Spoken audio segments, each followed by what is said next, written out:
Yoann Lennes de retour de vacances, reposé? Ah, bien reposé, yes. Excellent. Merci à Max Carabine qui était là avec moi la semaine passée pour faire un preview de l'UFC Vancouver. Merci à toi, Max, très, très, très apprécié, qui était venu avec moi, pas avec moi, mais il était lui aussi du côté de la Colombie-Britannique. Tu t'es reposé, on travaillait, mais c'était pas si pire que ça. Un qui a pas chômé la semaine passée. Charles Jourdain, mesdames, messieurs, qui est avec nous pour débuter cet épisode du SOS Podcast. Charles, comment ça va? Très bien. Merci beaucoup de me recevoir. Merci à toi d'accepter de revenir sur cette immense performance. Mais avant d'en parler, ma question. Est-ce que tu es capable d'estimer le nombre de messages que tu as reçus, messages privés, messages sur les réseaux sociaux depuis ta victoire contre Davy Grant? Ça se compte en quoi? Non. Centaines? De milliers. Centaines de milliers. C'est parce que je suis très gros sur plusieurs plateformes. Instagram, d'ailleurs, c'est la plus intense. Mais oui, je pourrais dire j'ai reçu des milliers de messages de partout dans le monde. J'ai pris, je pense, 5000 followers juste avec Instagram, TikTok, une dizaine de mille. Partout, ça augmente. Je pense que j'ai fait la performance que le Canada avait besoin cette soirée-là parce que je pense qu'il y a eu beaucoup de coups dans les parties. Puis c'était une soirée qui a vraiment commencé bizarre. Puis nous autres, on était dans le locker room. Moi, Firas, Ayman, Fabio, Louis. Puis là, on regardait la carte, puis on voyait plein d'erreurs de ref, du tirage de cheveux, du ci, du ça. Puis on était comme... Puis là, Firas, à un moment donné, il a dit « That's gonna be a weird night ». Puis là, j'étais comme... Mais pas de l'énergie comme ça. Partez pas des trucs de même, mais c'est pas grave, c'était drôle. Mais ils ont dit que j'ai apporté le pandémonium, j'ai apporté le chaos dans la place. Quand j'ai lancé le genou, l'aréna a explosé, puis ça a été une très belle performance. Exactement. Puis tu me parlais de haters un petit peu dans ton entrevue quand on s'est vu, c'était mercredi passé. Tu dis, on en reçoit souvent un petit peu. Je suis pas mal sûr que les haters ont été tranquilles. Silencieux. C'est bizarre, on les entend pas. Hein? Non. Charles, on récapitule tout ça et bien plus. Bienvenue à tous au SOS Podcast. SOS! Attention, ça va frapper. Spectaculaire, flamboyant. Des athlètes de haut niveau. Des champions des arts martiaux. Préparez-vous, le combat commence. Dans l'octogone, Ben Baudouin. SOS Podcast!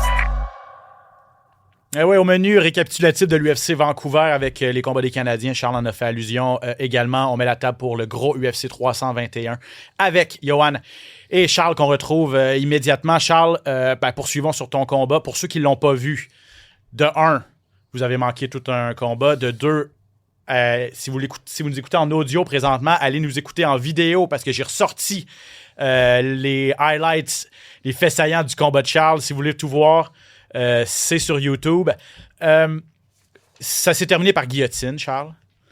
À 3 minutes 05 du premier round. Mais ce qui retient l'attention, c'est ce coup de genou à la volée. Ouais. Un des coups de genou les plus spectaculaires, les plus précis, les plus violents, les plus hauts, avec l'amplitude. Honnêtement, Charles, tu l'avais même prédit. Est-ce que tu en es revenu de ce que tu as accompli puis de ce fait saillant-là, particulièrement le coup de genou? Oui, j'avais fait une espèce de paix avec peu importe les résultats, que ce soit quelque chose en ma faveur ou pas. À la fin de la journée, je vais retourner à la maison voir ma famille puis je vais travailler sur d'autres sphères de la vie autres que les sphères professionnelles. Ouais, j'ai sauté très haut. C'était quand même assez tu le vois, impressionnant. La précision, là. Bing, mais... Un fait très important à apporter, c'est pourquoi Davy Grant a été capable de se relever. C'est sûr qu'il y a beaucoup de monde qui serait resté au sol, beaucoup de monde. Surtout chez les 135, il n'y a pas grand monde qui aurait pris ce genou-là puis aurait continué de se débattre. Mais par contre, fait important, j'ai pas touché au niveau du menton de mon adversaire. Quand on touche au menton, c'est un peu ça la switch. Le côté de l'oreille, c'est plus l'équilibre. Mais quand tu te fais frapper le top du menton, tu perds la carte. Ça m'est arrivé à mon premier combat professionnel contre Thomas Soumentry à Québec. Cela dit, pour ce qui est de Grant, j'ai lancé un petit angle. Pourquoi? Parce que juste avant, j'avais lancé un kick gauche à la tête, puis il y a comme un petit twist de hanche qui a fait en sorte que mon genou est venu écraser son nez. On a vu encore une fois dans les images que son nez était complètement aplati avec énormément de sang qui coulait. Ça venait du fait que, encore une fois, le genou a touché au niveau du nez. Fait que là, t'es en train de dire que tout ça, c'était prémédité, là? On l'a drillé, on a des vidéos à l'arrière, on a des vidéos de l'UFC qui nous montre en train de driller ce coup-là.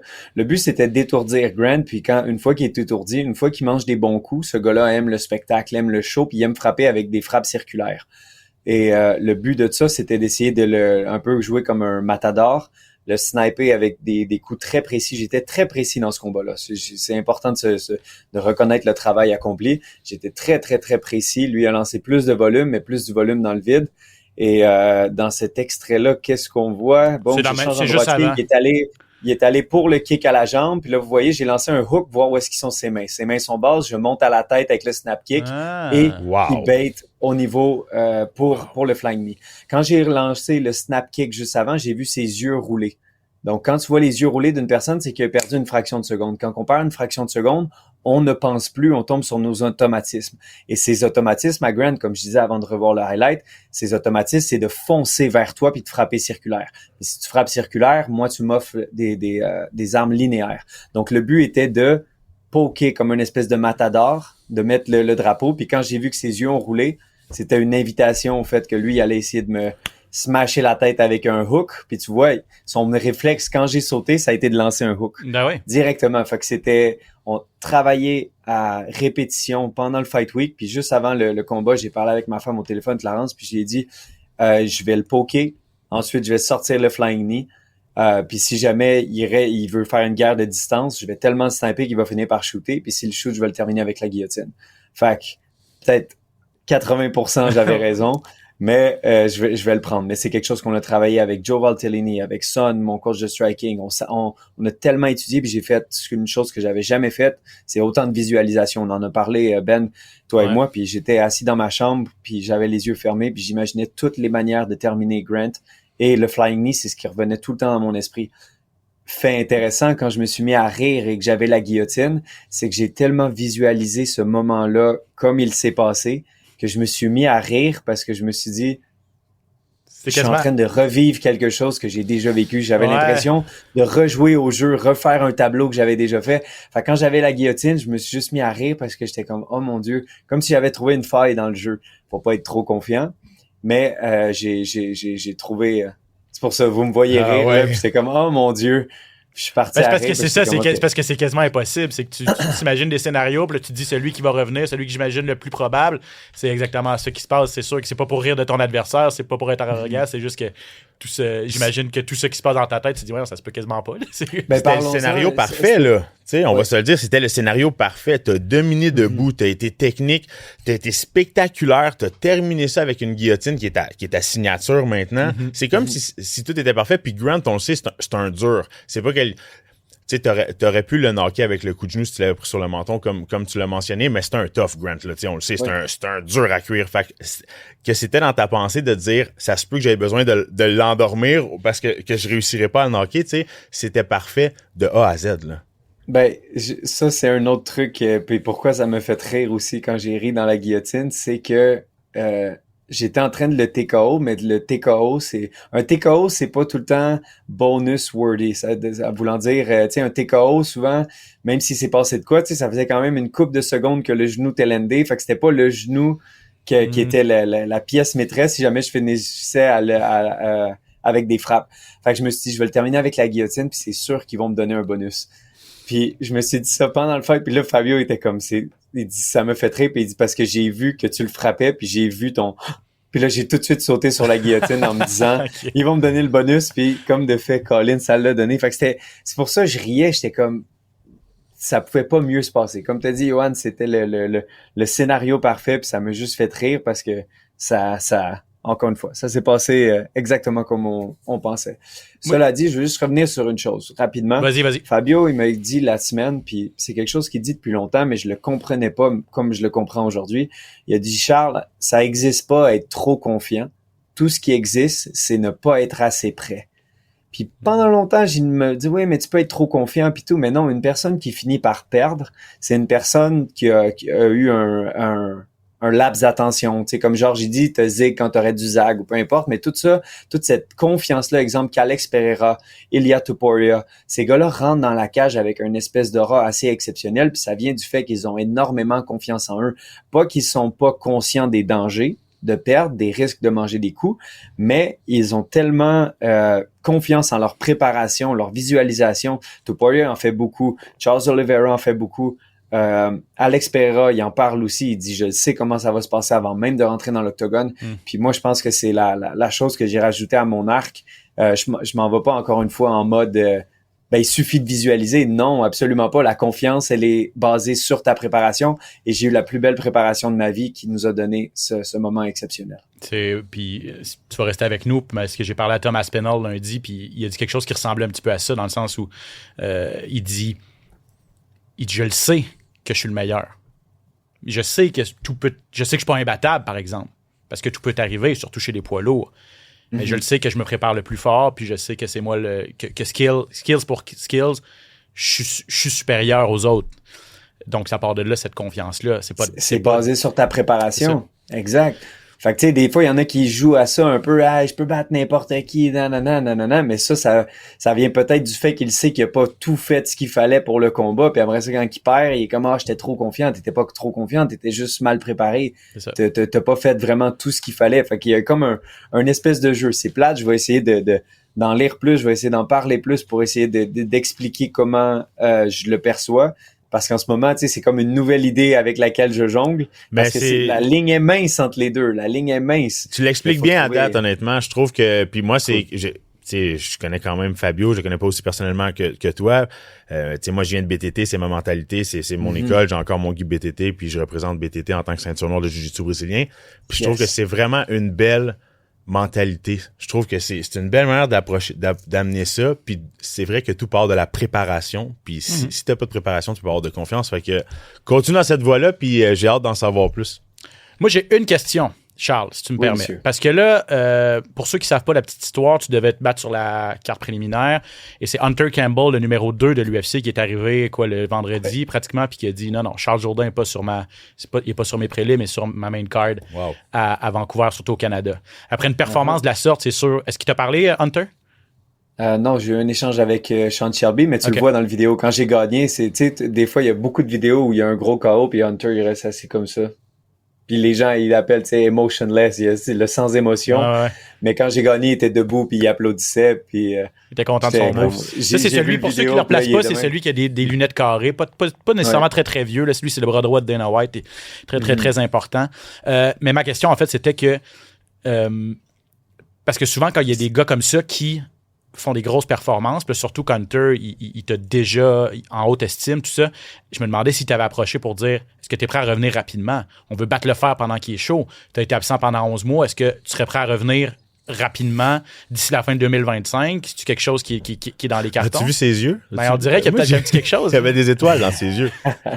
C'est parce que le point important à souligner, c'est que si je me bats en 2025, je vais être encore sur un contrat qui n'est pas un Paramount Plus contract. Parce que UFC en 2026 s'en va avec Paramount, puis avec Paramount, ça va être des contrats qui vont être différents de ceux qu'on a en ce moment. Avec pas mal plus de sous. Fait que je pense que là, j'ai les balles. J'ai, dans le fond, les 3 derniers combats, ils ressemblent à ça. J'ai perdu contre Jean Silva. Jean Silva, en ce moment, est dans le top 10 du monde. Puis il se battait pour devenir l'aspirant numéro 1 récemment contre Diego Lopez. Fait que tu sais, c'était pas une défaite que tu te dis, OK, je me suis fait battre par Jean-Jacques derrière le troc à shawarma à Saint-Hyacinthe, tu sais. Mais ce que je veux dire, après ça, j'ai 2 bonnies de performance à 135. Donc, j'ai cette espèce de renaissance-là dans une nouvelle catégorie.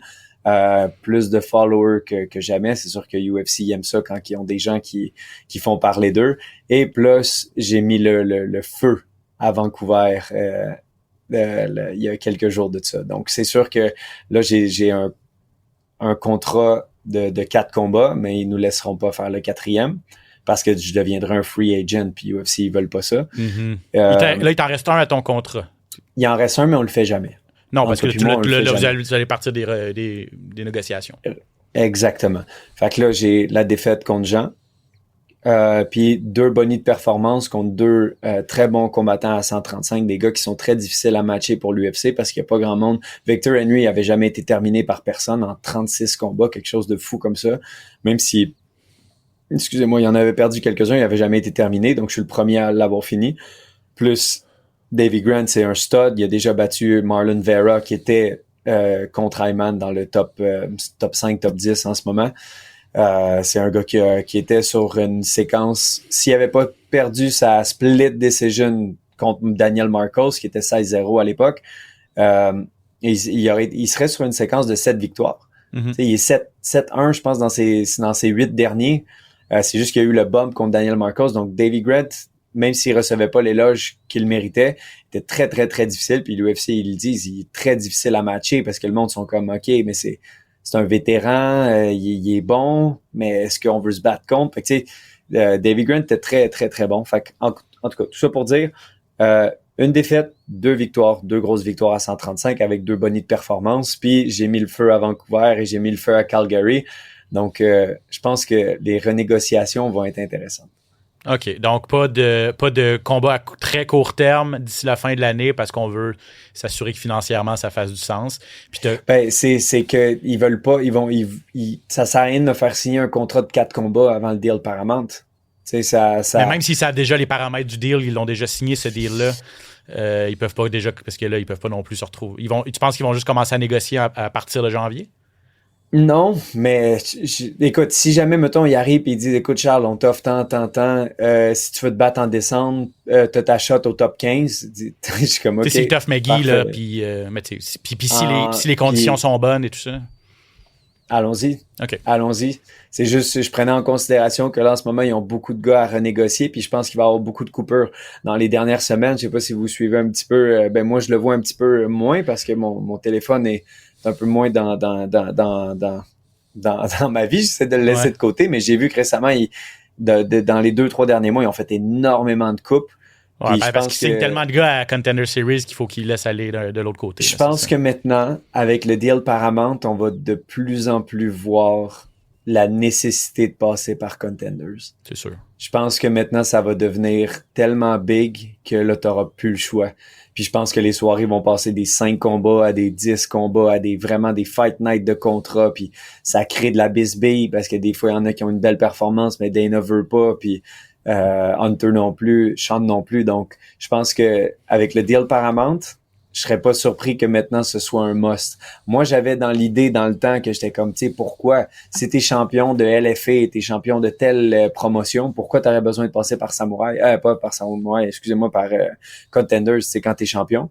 Mais là, maintenant, je pense eux autres aussi, c'est comment on appelle ça?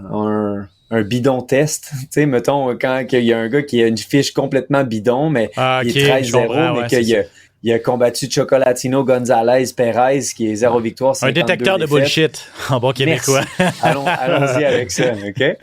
Fait que c'est parce que c'est plate, parce que des fois, les gars sont comme, donnez-moi mon shot, mais t'es comme, de la fiche cumulative des gars que t'as combattu, c'est 7,58.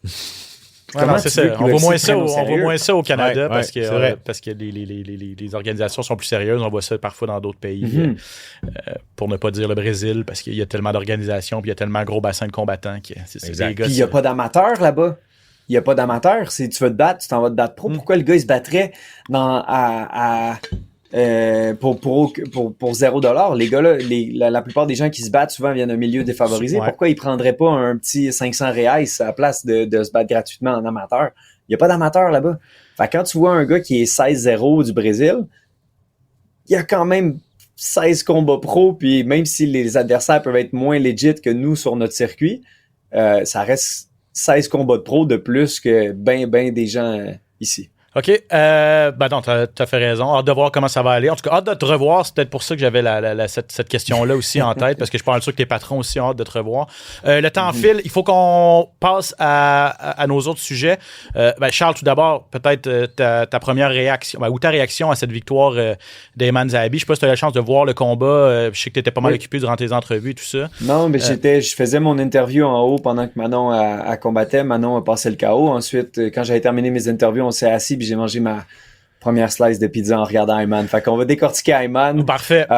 Magnifique combat. Il était très busté. Par contre, Ayman, il était très, très, très magané après. Mais il a montré que c'est un dog. Moi, ce que j'aime de Ayman, je vais pas prendre trop de temps, mais ce que j'aime, c'est, on appelle ça en anglais system overload. Il est tout le temps en train de faire des feintes, puis tout le temps en train de bouger ses coudes, tout le temps en train de bouger gauche à droite, tout le temps avec un angle, puis ça fait en sorte que toi, quand t'es devant lui, quand tu penses que tu t'es adapté à ses mouvements, il fait d'autres mouvements. Donc, Ayman, il a une très belle boxe, comme on voit. Puis il est tout le temps en train de bouger, tout le temps en train de faire des petites feintes, puis tout. Puis ça fait en sorte que si tu fais juste lancer un punch, il va te counter par-dessus. Il a très bien combattu. Chito Vera, il est tough. Ouais. Oui, performance d'Ayman. En fait, c'est qu'on sait que Chito Vera, c'était tout un client, là, tu sais. Puis classé 7e. Exactement. C'était un gros combat pour Ayman Zahabi. Tu sais, c'est un striker, Vera, là. Tu sais, c'est un gars qui aime ça rester debout, qui aime ça travailler sur ses pieds. Puis, tu sais, on l'a vu, il était allé à la guerre. Ayman a voulu donner le point à la fin. Vera, là, tu sais, il voulait rien savoir. C'est un gars là, qui avait beaucoup d'animosité dans ce combat-là. Puis, comme on l'a mentionné, le fait que Ayman ait subi une fracture du bras au niveau du deuxième round. Ça, il m'a pas dit ça après. J'ai appris ça hier. Il a dû avoir une opération dans les jours précédents le combat, puis il a été en mesure de faire les 3 rounds, puis il a ouvert la machine dans les derniers instants pour aller chercher ce combat-là. Fait que, tu sais, c'est très inspirant de voir une performance comme ça. En fait, ce que j'ai compris de cette situation-là, c'est quand il s'est fait knockdown, quand il était envoyé au tapis au deuxième round, c'est là qu'il se serait brisé l'avant-bras. Il a continué son combat, il a gagné par décision partagée. Puis il est allé se faire opérer mardi à son retour à Montréal. Donc, belle victoire pour Ayman Zahabi, qui est maintenant 7e, lui, dans la division des 135 livres. Qui veut affronter Sean O'Malley, là, qui regarde pour... qui voudrait avoir Sean O'Malley comme prochain client. On verra. Qu'est-ce que t'en penses, toi? C'est audacieux, comme moi, ça a été ma première réaction, Charles. Hein? Audacieux quand même. Je pense que c'est le meilleur combat à prendre parce qu'il n'y a pas grand monde qui vont caller out Sonia Dong puis Corey Sandhagen, qui sont deux Dark Horse dans la division. Sandhagen, à mon avis, c'est plate, mais en ce moment, ce serait lui le champion si Merab serait pas là. Donc, de toutes les call-outs que tu peux avoir, Sean O'Malley, c'est le meilleur parce que je pense qu'il est moins bon que ben des gars dans le top 15-10. C'est une grosse vedette, fait que ça te donne un gros exposure en plus. Vedette. Là, ça te donne ton shot après ça à Merab. Puis je pense qu'Ayman peut battre Sean O'Malley. Manon Fiorot, tu l'as mentionné, ça, t'as pas eu la chance de le voir, ou est-ce que tu l'as vu du coin de l'œil pendant ta conférence de presse, mais Manon Fiorot, dès le premier round, qui a passé un KO à Jasmine Jasdebishus, c'est son premier KO en 4 ans, Manon, depuis ses premiers combats à l'UFC. Elle l'avait dit dans ses entrevues, son retour, elle a changé d'air, elle avait besoin de brasser la soupe, elle est allée s'entraîner au Tristar, et je pense qu'on va la revoir à Montréal. Toi, tu l'as sûrement côtoyé au Tristar dans les dernières semaines. Elle était tout le temps au Tristar, elle s'entraînait très fort au Tristar, travaillait beaucoup défense de lutte, travaillait sur son jiu-jitsu brésilien, on le sait, c'est une spécialiste du combat debout. Donc, selon moi, elle va revenir avec une performance comme ça. Ça a été du gros travail. Jasmine, comme tu dis, spécialiste en lutte, n'a pas eu le temps de lutter. Parce ça s'est passé vite. Les mains étaient rapides parce que sur la séquence en temps réel, à la télé, on a de la difficulté à voir ce coup-là. Mais tu sais, c'est un gaucheur, Manon. C'est une main arrière, direct la main arrière. Très linéaire en ligne droite. Puis ça a donné un petit peu que Jasmine s'avançait aussi. Donc, elle était à découvert et tout ça. Ça l'a vraiment ébranlé. Puis tout de suite, Manon qui a sauté sur elle. Dommage, Charles, pour Jasdebishus, la Canadienne, qui était, elle, sur toute une lancée. Puis avec une victoire, elle avait possiblement un combat de championnat. Hein? Je tiens à dire que quand on parle de boxe puis quand on parle de positionnement, souvent quand on est contre droitier-gaucher, comme on avait avec Manon, c'est exactement comme moi et Grant. Grant était droitier puis il a commencé à avancer vers moi. Puis ce qu'ils veulent, c'est aussi couper la cage. Donc, ils avancent pas juste vers toi, ils avancent en diagonale puis ils avancent dans ce qu'on appelle ton power side quand t'es gaucher. Puis ce que Manon elle a fait, c'est exactement ce que j'ai fait. Je me suis tassé de mon côté de power side. La personne a voulu couper la cage. Puis boum, moi j'ai monté avec un genou. Puis elle a lancé la gauche. En termes de positionnement, c'était exactement la même chose. Puis les droitiers, on dirait que quand ils se battent contre des gauchers, ils oublient cet aspect-là, que c'est une bataille de côté-arrière. Puis à chaque fois qu'ils veulent, parce qu'ils veulent pas, Manon, Jasmine, c'est une lutteuse. Puis c'était soit qu'elle allait rentrer dans un genou en shootant, ou rentrer dans le sidekick, ou rentrer dans un uppercut, ou un direct. Puis Manon arrêtait pas de de l'hameçonner, tu sais, arrêtait pas, tu sais. Puis Jasmine a tombé dans le piège, puis quand je regardais, j'étais comme, elle va tomber dans une gauche, puis on a regardé, moi puis Fabio, puis bang, la gauche à part, puis après ça, le petit hook, puis bam, le finish.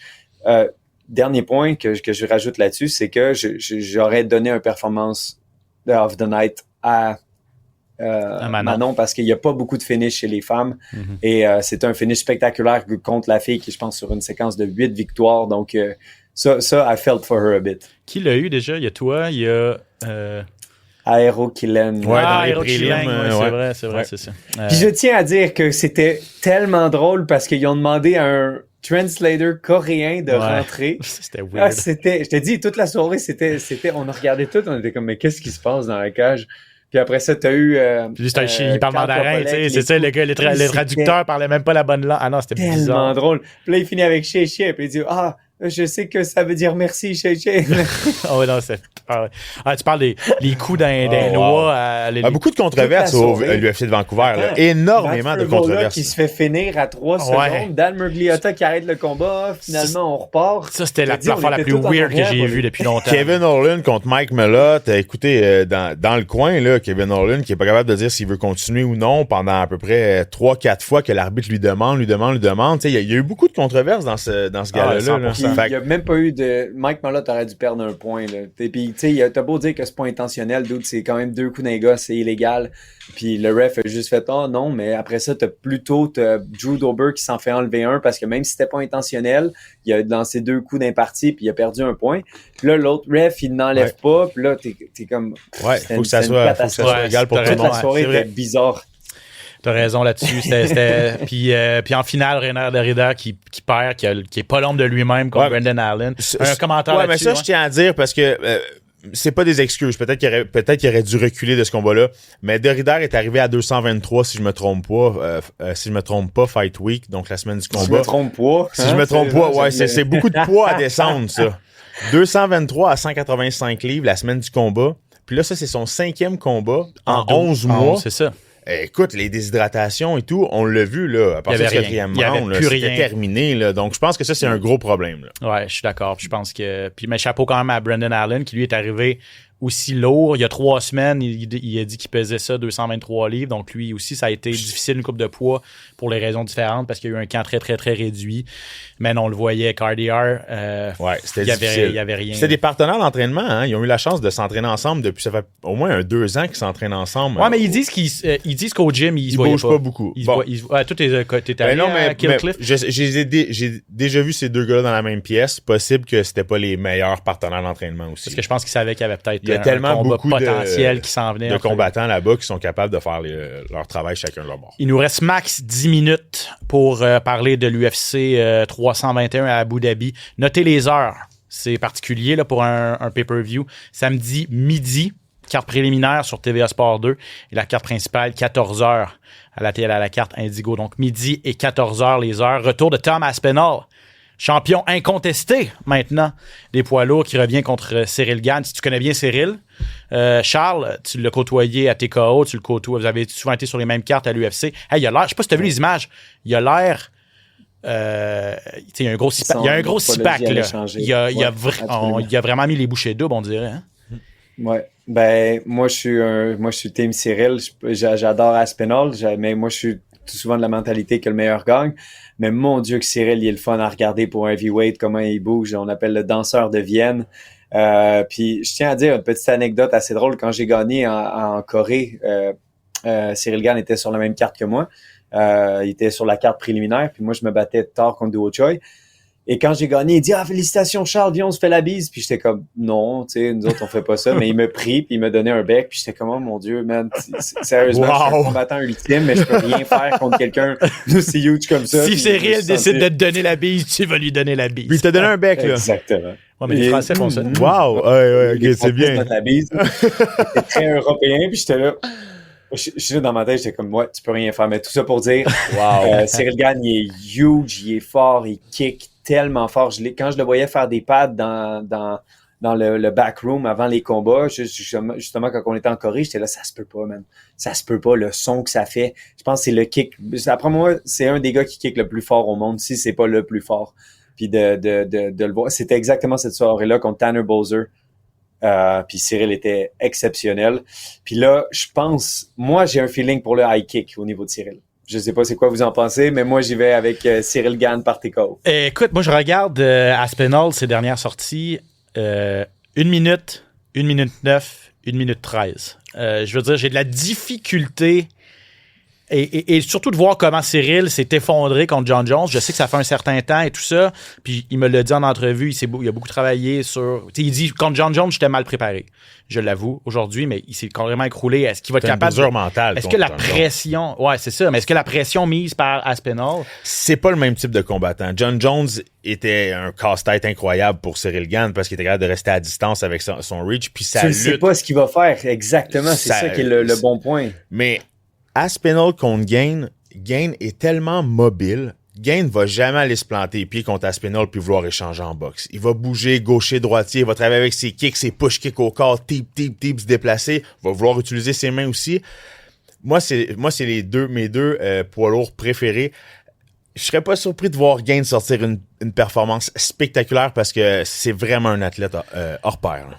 Phil, je sais pas si t'es capable d'aller me chercher l'extrait numéro 2 de Cyril Gane parce qu'il parle de ça. Je lui ai posé la question au début de combat puis à quoi il s'attend et tout ça. Puis il a l'expérience d'affronter des immenses cogneurs parce qu'il a fait quand même 5 rounds avec Francis Ngannou qui, dans ses combats précédents, avait pas passé la 1 minute. Donc, Phil, on est prêt. Écoutons Cyril Gane là-dessus, justement.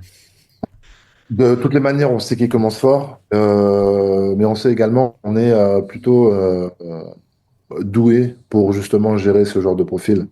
C'est-à-dire que mes forces à moi, justement, c'est la gestion, c'est de pouvoir analyser l'adversaire et le rendre moins fort qu'il ne l'est.